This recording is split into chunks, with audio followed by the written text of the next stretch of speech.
Colostrum हम ये बात कर रहे थे कि आफ्टर द डिलीवरी मदर के ब्रेस्ट मिल्क में कोलेस्ट्रम होता है, ठीक है?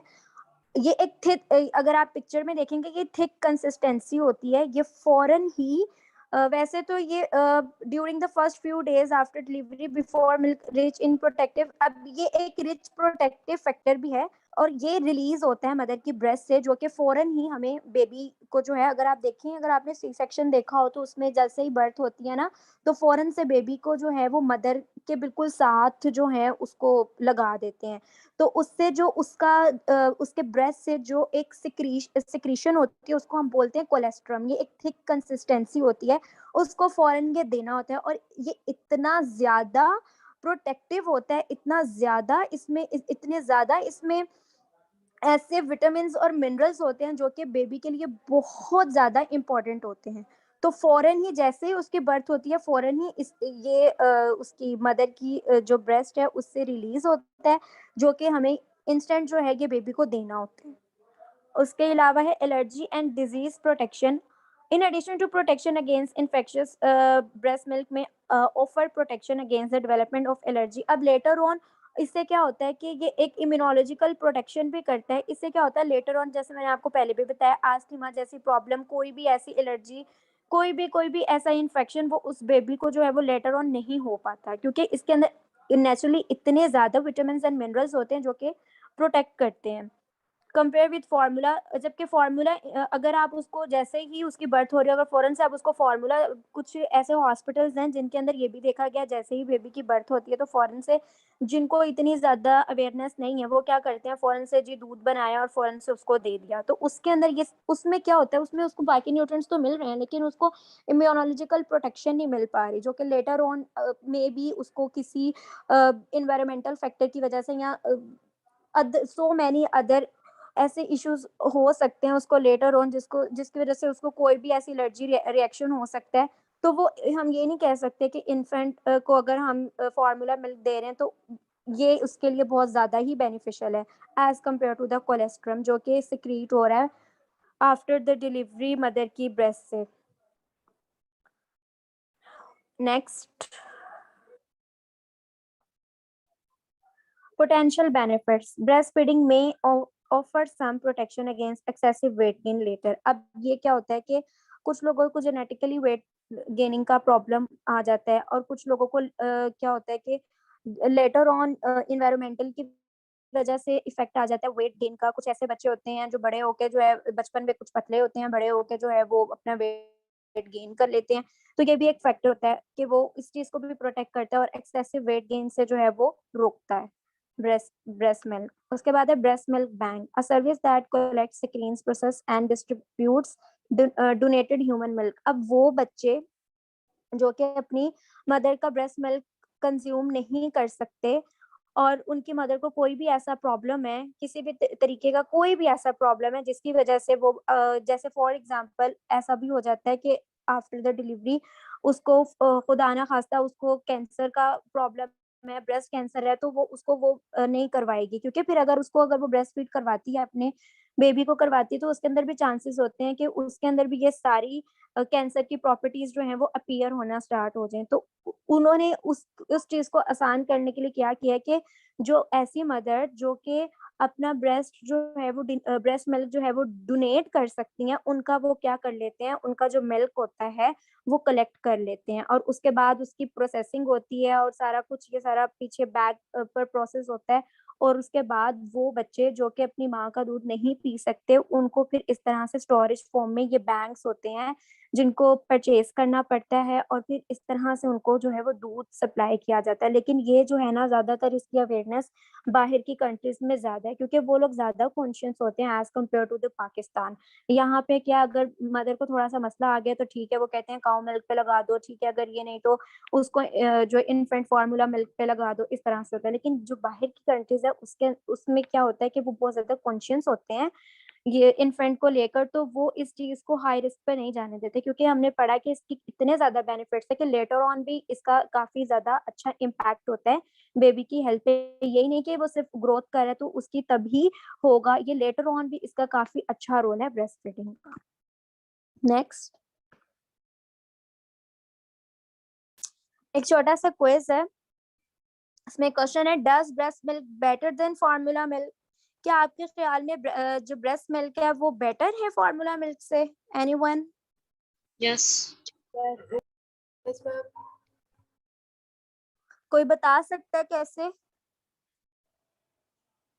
कोई एक स्टेटमेंट देकर बता सकता है कि क्योंकि फार्मूला मिल्क? में विटामिन डी होता है, और जो कि मतलब कि एक बेबी की जो बोन्स है उनको डेवलप करता है।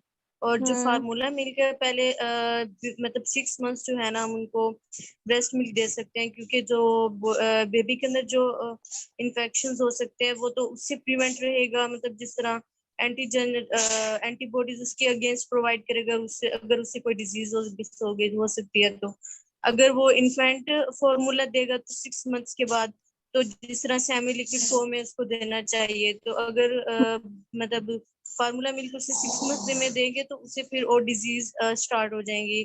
तो जो एंटीबॉडीज है ना, उसके अगेंस्ट जो है ना वो मतलब एंटीजन नहीं प्रोवाइड करेंगे, मतलब उसे डिजीज से प्रिवेंट नहीं कर सकेंगे। तो इस वजह से ब्रेस्ट मिल्क जो है ना, फार्मूला मिल्क से अदर देन काफी बेटर है। तो यही है। गुड। अच्छा, एक और चीज भी है, जिनकी डार्क पिगमेंटेड स्किन होती है, डार्क पिगमेंटेड ये नहीं कि उनको मिलाजमा या फिर कोई भी फ्रेकल का कोई प्रॉब्लम है, जैसे फॉर एग्जांपल एक आसानी के तौर पे मैं आपको बता दूं, जैसे नेग्रोज होते हैं, ठीक है, जो हबशी होते हैं उनकी जो स्किन होती है वो थोड़ी डार्क होती है, तो उसके अंदर उसमें क्या होता है कि उनकी उनमें मेलानिन प्रोडक्शन ज्यादा होती है, जिसकी वजह से वो सनलाइट का अगर एक्सपोजर कर भी लेते हैं ना, तो उनमें विटामिन डी जो है ना वो अब्जॉर्ब नहीं हो पाता, क्योंकि और उसके अलावा भी, नेग्रोस के अलावा भी, जिसकी डार्क स्किन है ना, जिसका डार्क कलर है, कॉम्प्लेक्शन डार्क है, उसमें भी विटामिन जो डी है ना वो ठीक से अब्जॉर्ब नहीं, बल्कि अब्जॉर्ब होता ही नहीं है, जिसकी वजह से उसको डेफिशिएंसी हो जाती है। तो वो लोग क्या करते हैं उस टाइम पे, विटामिन डी के सप्लीमेंट्स होते हैं, लिक्विड सप्लीमेंट्स, तो वो फिर वो लेते हैं। तो अगर किसी को इस चीज का मौका मिले तो जरूर आप सर्च इस चीज पर करिएगा कि किस तरह से उसकी मेलानिन प्रोडक्शन ज्यादा होती है, हाईली पिगमेंटेड कोई भी अगर पर्सन है तो उसके अंदर विटामिन डी किस तरह से जो है वो अब्जॉर्ब नहीं हो पाता एज कम्पेयर टू दैट जिनका कॉम्प्लेक्शन ज्यादा फेयर होता है। तो एक ये चीज भी आती है। अच्छा, मैं एक चीज और ऐड करना चाहती हूँ कि जो मदर्स ब्रेस्ट मिल्क करवाती है ना, ब्रेस्ट फीड करवाती हैं इन्फेंट्स को, तो उन मदर्स को ना मतलब ब्रेस्ट कैंसर होने के ना बहुत कम चांसेस होते हैं। तो उनको कभी ब्रेस्ट कैंसर नहीं हो सकता, जो मदर्स मतलब के ब्रेस्ट मिल्क ब्रेस्ट फीड करवाती हैं मतलब इन्फेंट्स को, उनको कभी भी ब्रेस्ट कैंसर नहीं हो सकता। कहते हैं कि यस, कुछ मदर्स होती हैं वो कहती हैं क्योंकि कि ये हमने बहुत नहीं इफेक्ट है करवाना। ना, ये बहुत इफेक्ट है। अगर तो आप अपने बेबी को करवा रहे हो तो ये उसके लिए भी इम्पोर्टेंट है कि उसको भी और लेटर ऑन मदर के कोई लिए भी ऐसी बहुत डिजीज नहीं इम्पोर्टेंट है। होगी। यस, और मदर के लिए भी ये काफी ज्यादा इम्पोर्टेंट है। Exactly, very good, thank you. Any other question?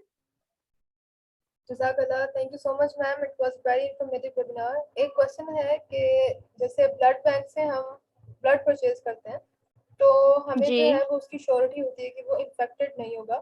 मतलब जैसे ब्लड इन्फेक्शन होते हैं बहुत सारे जो कि ब्लड के थ्रू फैल सकते हैं, तो ब्लड बैंक से जो हम ब्लड लेते हैं वो सेफ होता है, उन्होंने प्रोसेस किया होता है उसको, और उसमें हमें ये श्योरिटी होती है कि उसमें कोई डिजीज ब्लड हमें नहीं मिलेगा, क्लीन एंड क्लियर किस्म का ब्लड मिलेगा, क्योंकि ब्लड बैंक से इमरजेंसी में ब्लड लिया जाता है। तो क्वेश्चन ये है जी, कि ये क्योंकि जो ये क्वेश्चन ये जी है जी कि जो मिल्क बैंक्स हैं जिनके बारे में अभी आपने जिक्र किया, क्या वहां से मिल्क जी लेना सेफ है? एक तो ये क्वेश्चन है, और दूसरा क्वेश्चन ये है कि इस्लाम में जो है वो कहा जाता है कि एक मदर जो है वो दूसरे बेबी को मिल्क जो है वो सर से नहीं पिलाना चाहिए, और उसकी कुछ रिस्ट्रिक्शंस हैं।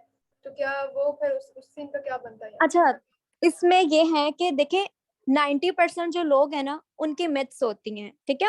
ये जैसा एक आपको भी पता होगा एज अ साइकेट्रिस्ट, ये साइकी होती है कि अगर एक बंदे ने कह दिया ना कि जी उसका हमें मिल्क नहीं देना, किसी दूसरी मदर का मिल्क नहीं देना, इसमें ये प्रॉब्लम होगा, इसमें फला प्रॉब्लम होगा, ये होगा वो होगा, तो ये चीज तो आती नहीं है ना, क्योंकि ये इसके ऊपर एक बहुत बड़ा रिसर्च टॉपिक है कि अगर कोई ऐसी मदर है जो नहीं दे पा रही, वो किसी वजह की वजह से नहीं दे पा रही, तो वो क्या करते हैं कि वो किसी और का जो है वो मिल्क कंज्यूम उसका मदर का जो है वो कंज्यूम कर सकते हैं। तो ये मिथ्स है, ठीक है, ये एक बहुत बड़ी मिथ है।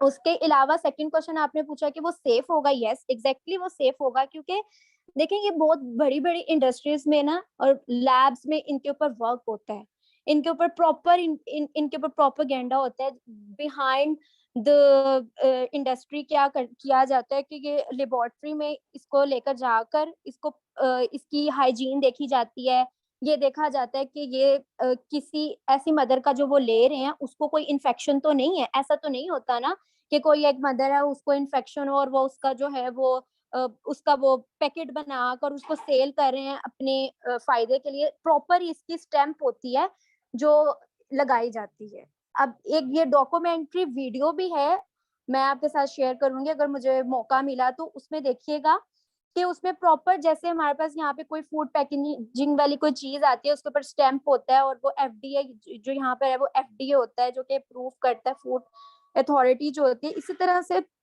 बाहर भी ये चीज होती है, लेकिन मैंने आपको इसलिए बाहर का रेफरेंस दिया क्योंकि वहां पे ज्यादा अवेयरनेस है। यहाँ पे लोग सिर्फ मिथ्स बनाते हैं और उसी को आगे फॉरवर्ड करते हैं। वो क्या करते हैं, वो हिस्ट्री को जानने की कोशिश ही नहीं करते। तो एक ये रीजन आ जाता है इसमें। Thank you ma'am. एंड एक और क्वेश्चन है कि ये वाला जो मिल्क आपने इसकी बात की, इस वाले की, तो जी ये जी मिल्क जी, से अलग है, इसके बारे में थोड़ा एलैबोरेट कर दें कि व्हाट इज दिस। क्या इलेबोरेट करूं इसके बारे में? आपने ये केमिकल है जो आपने बताया कि मदर की ब्रेस्ट से जो है वो रिलीज होता है आफ्टर द बर्थ, तो ये कुछ आवर्स जी के लिए होता है, मतलब इंस्टेंट उसको फीड करना जरूरी क्यों है, और ये कितने अरसे तक ये रिलीज होता रहता है कि बेबी को जो है वो बेनिफिशियल होता है, ये इसके बारे में थोड़ी सी डिटेल्स जो है वो शेयर करें। देखिए 2 to 3 days का जो टाइम होता है ना उसमें ये चीज जो है वो कोलेस्ट्रम जो है वो रिलीज होता है, क्योंकि ये थिक कंसिस्टेंसी होती है। मतलब स्टार्ट में इसकी कंसिस्टेंसी थोड़ी सी ज्यादा होती है।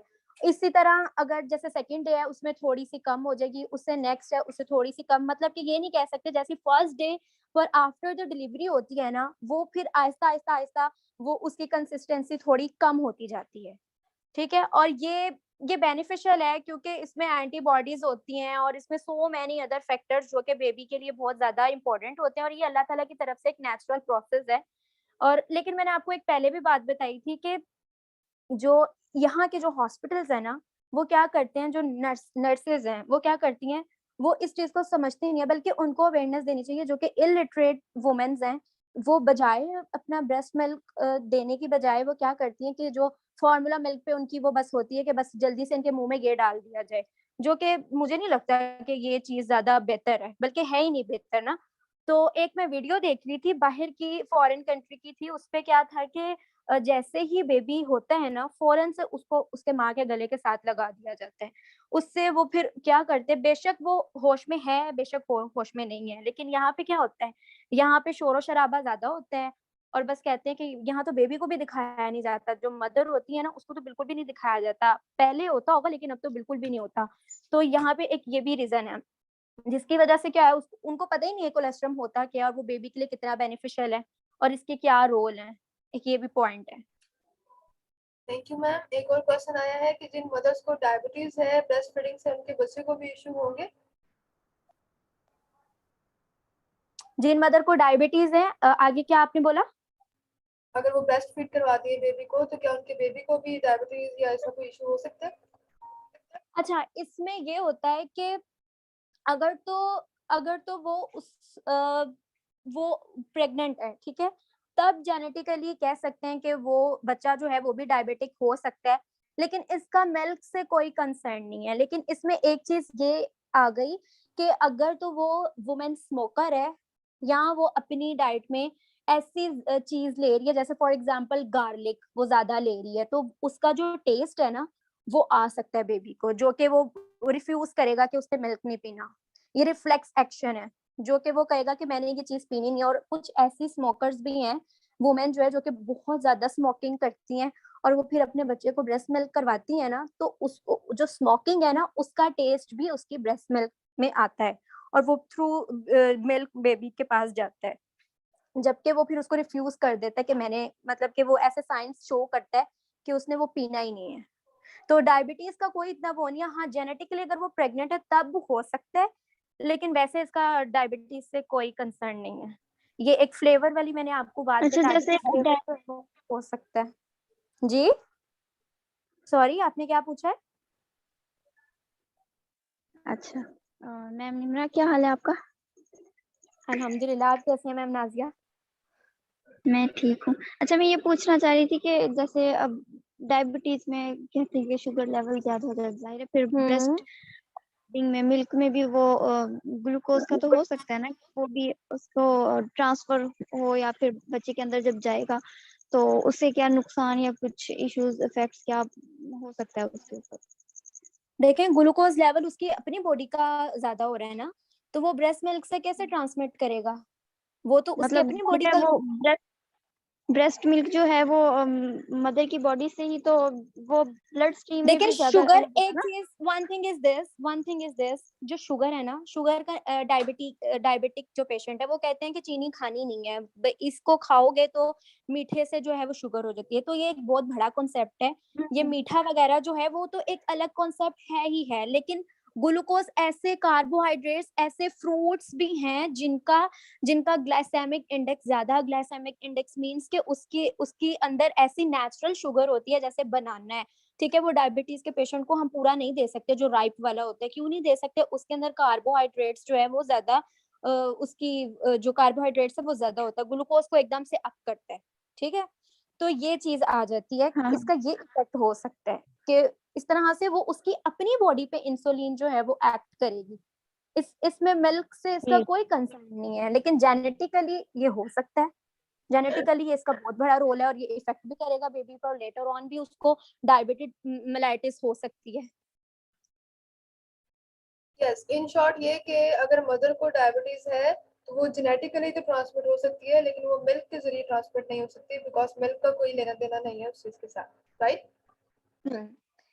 ठीक है यस, भैया। अगर उसको कैंसर है ना, तो आपको पता है जो कैंसर सेल्स हैं वो पूरी बॉडी में मूव करते हैं, और वो क्या करते हैं, डिस्ट्रॉशन करते हैं, और जिसकी वजह से पूरे सेल तबाह हो जाते हैं। उसकी वजह से हम कह सकते हैं कि जो मिल्क है ना, वो स्पेसिफिक डिजीज है, वो उससे जो है वो बच्चे को, जैसे अलिशबा ने भी बताया, मदर जो है वो अगर ब्रेस्ट फीड करवाएगी तो उसके लेटर ऑन उसके कैंसर के चांसेस कम होंगे, लेकिन अगर तो उसको कैंसर है तो फिर बच्चे को भी आगे कैंसर हो सकता है उसके मिल्क अगर वो कंज्यूम करता है तो, ठीक है। Absolutely, absolutely. और दूसरा मैम ये कि जो रिकेट्स है उसका कोई ट्रीटमेंट अवेलेबल है? इस रिकेट्स के बारे में हमने बात की। जी, उसमें उसमें यही हो सकता है कि उसके इंजेक्शंस होते हैं, ठीक है, जिस विटामिन डी के इंजेक्शंस होते हैं, कुछ सप्लीमेंटेशंस होती हैं, जिसकी वजह से कुछ एक्सरसाइजेज होती हैं, जिसकी वजह से फिर उनकी जो बोन्स है ना उनको स्ट्रॉन्ग करने के लिए, लेकिन एक यही इसका एक मेन हल यही है कि उसको एक्सपोजर करवाया जाए, ठीक है, और उसकी कैल्शियम के सप्लीमेंटेशन, अगर आप देखिए मिल्क से तो बहुत कम ही होगा इफेक्ट, लेकिन उसको फिर उस स्टेज पे ना, जब एक डिजीज हो गई है तो उस स्टेज पे फिर उसको क्या करना चाहिए, उस स्टेज पे फिर उसको सप्लीमेंटेशन देनी चाहिए, जिसकी वजह से उसकी ये चीज ओवरकम की, इस तरह से डिफरेंट एक्सरसाइजेस भी हैं, इंजेक्शंस भी हैं, जो उसकी वो उसकी बोन जो खराब हो गई होती हैं, जो कि बिल्कुल ही उसका साइज बिगड़ गया होता है, उसको वो जो है वो क्योर करने में हेल्प करती हैं। लेकिन मैम बोन्स जो है वो एक रिजिड स्ट्रक्चर है ना, तो उसका शेप अगर एक बार हो जी। जाता है, खुदा ना खास्ता खराब हो जाता है, तो मुझे नहीं हम्म। लगता कि वो वापस एग्जैक्टली सेम नहीं, पोजीशन मैं में आ आपको सकती है। बताती हूँ, हमारी फैमिली में हैं ऐसे पेशेंट्स हैं जिनको, उनकी टांगे जो थी ना, जैसे इस पिक्चर में उनकी टांगे बिल्कुल अंदर की तरफ थी और मुड़ी हुई थी। उनको क्या प्रॉब्लम था, वो उनका मतलब कि जो सोशो इकोनॉमिक था ना, स्टेटस जो था वो इतना अच्छा नहीं था, मतलब उनको मिल्क मिल ही नहीं पाता था, तो वो क्या करते थे, उनके उनके तो होता ही नहीं ना था, 1 मंथ में भी एक दफा जिसे कह लो वो भी नहीं होता था, तो उसकी वजह से उनको भी रिकेट्स हो गया था, और अल्हम्दुलिल्लाह अब वो यंगेस्ट गर्ल हैं और उनकी टांगे बिल्कुल सीधी हैं। उनको ये प्रॉब्लम था, और वो किस वजह से था, विटामिन डी की डेफिशिएंसी की वजह से था। उसमें उन्होंने काफी इंजेक्शंस लगवाए, काफी क्योर किया, उसकी कैल्शियम की क्वांटिटी को अप किया, और उसके अलावा उन्होंने एक्सपोजर सनलाइट का दिया, जिसकी वजह से वो देखिए, अगर एक चीज जिसकी कमी की वजह से खराब हो रही है, तो अगर हम उसका ट्रीटमेंट करें, क्योर करें,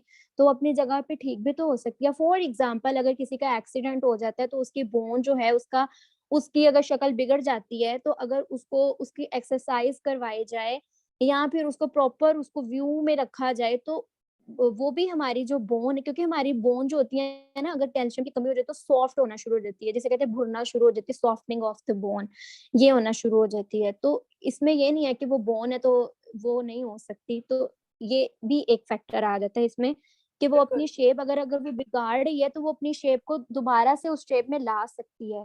ठीक है, हर चीज का एक ट्रीटमेंट है।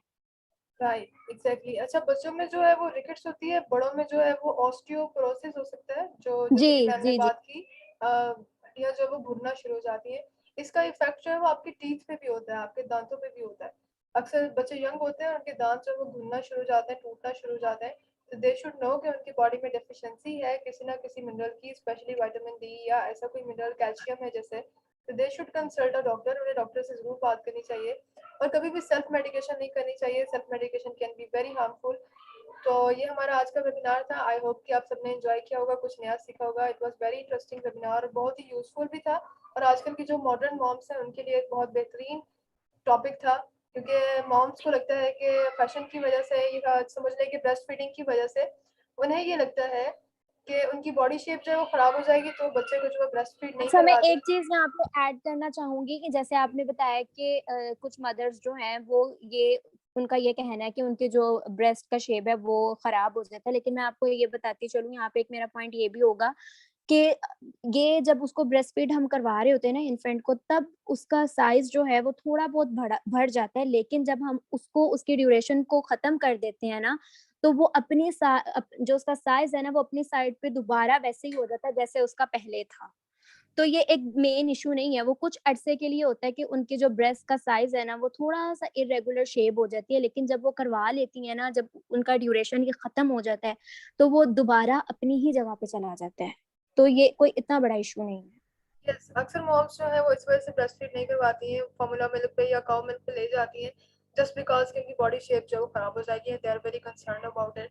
तो उनको चाहिए कि वो देखें, आप एक थोड़े से ड्यूरेशन के लिए, ठीक है, आपने जो है वो उस चीज़ को स्किप कर दिया, लेकिन बच्चे की पूरी लाइफ जो है वो रिस्क पे चली गई है, स्टेक पे चली गई है। उसको, उसका इम्यूनिटी सिस्टम वीक है, उस पर छोटी छोटी चीज़ों का इफेक्ट जो है बहुत जल्दी हो जाएगा।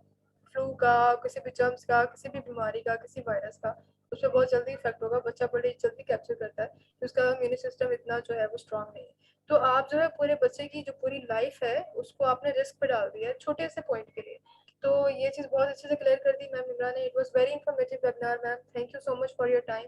आई होप कि बाकी सबने भी थैंक कुछ यू नया सो सीखा मच। होगा। और अगर आप में से किसी का भी कोई क्वेश्चन है तो आप जल्दी से कर सकते हैं, फिर हमें अपना वेबिनार जो है वाइंड अप करना है। Any more questions?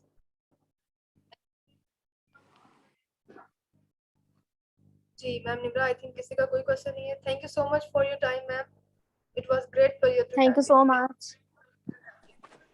Okay okay, अल्लाह हाफिज। हाफिज। एंड वो सब बच्चे जो चाहते हैं कि उन्हें सर्टिफिकेट मिले, दे कैन कॉन्टैक्ट अस। उनको नंबर जो है वो मैंने स्क्रीन पे अभी चलाया भी था, कॉन्टैक्ट मी ऑन व्हाट्सएप और अपना नेम वगैरह डिटेल्स दे दीजिएगा, आपको सर्टिफिकेट आपको मिल जाएगा इंशाल्लाह। ओके जी, अपना ख्याल रखिएगा। इंशाल्लाह नेक्स्ट टाइम किसी और वेबिनार के साथ, किसी और अच्छे टॉपिक के साथ आपसे मिलते हैं। अल्लाह हाफिज।